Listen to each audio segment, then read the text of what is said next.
Hi అండి, అందరికీ నమస్కారం. Welcome to Vijayalakshmi cooking and logs. మేమైతే ఇక్కడ ఆంజనేయ స్వామి టెంపుల్కి అయితే వెళ్తూ ఉన్నాము. స్వయంభుయ ఆంజనేయ స్వామి టెంపుల్ చాలా విశేషం అన్నమాట. ఇక్కడ స్వయంగా గర్భగుడిలోకే వదులుతారు. ఇక్కడ ఆంజనేయ స్వామిని తాకి నమస్కారం చేసుకోవచ్చు అన్నమాట. చాలా శక్తివంతమైన టెంపుల్. ఇది వచ్చేసి దొడ్బళ్ళాపురంలో ఉందన్నమాట. మెయిన్ రోడ్డుకే ఉంది. ఇప్పుడు గర్భగుడి అయితే ఓపెన్ చేసే పెట్టింటారనమాట. ఇంకా ముందు వీడియోలో అయితే మేము ఘాటి సుబ్రహ్మణ్యేశ్వర స్వామికి వెళ్ళొచ్చాం కదా, అలాగే వచ్చే దారిలో ఉందన్నమాట ఆంజనేయ స్వామి టెంపుల్. ఇక అందుకని ఇక్కడికి కూడా వచ్చేసాము.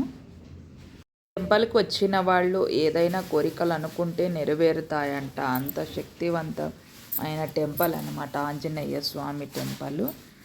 బెంగళూరులో ఉన్న కాటేరమ్మ దేవస్థానం వీడియో కూడా తీసామన్నమాట. చాలా అంటే చాలా బాగుంది. అలాగే అనుకున్న కోరికలు నెరవేరుతాయి. చాలా శక్తివంతురాలు అమ్మవారైతే. రేపైతే ఆ వీడియో వస్తుంది.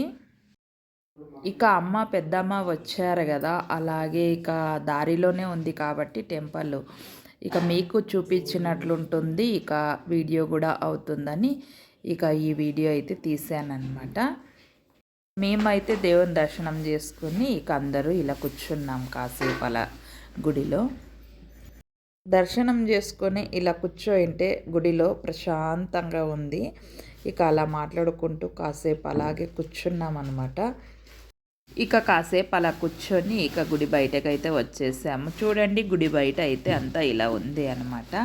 మేమైతే ఇక్కడ ఫోటో దిగుతూ ఉన్నాము. దర్శనం అయితే చేసుకున్నాం కదా, ఇక మేమైతే ఇంటికి ఇంకా బయలుదేరాలన్నమాట. దొడ్డబళ్ళాపురంలో సిటీ బస్ అయితే ఎక్కాలి ఇప్పుడు. పెద్దమ్మ అయితే వద్దన్నట్లలా యాపిల్ పళ్ళు అయితే తీసుకోయిందనమాట. ఇక మేము యాపిల్ పండ్లు తీసుకొని ఇలా వస్తా అంటే అమ్మ చెరకు పాలు అయితే ఇప్పించిందనమాట అందరికీ. ఇక చెరకు పాలు అయితే తాగేసాము. ఇక చెరకు పాలు తాగి ఇక ఇంటికైతే మేము బయలుదేరి ఇక వెళ్తూ ఉన్నామన్నమాట. లైక్ చేయండి, షేర్ చేయండి, సబ్స్క్రైబ్ చేసుకోండి. Bye friends.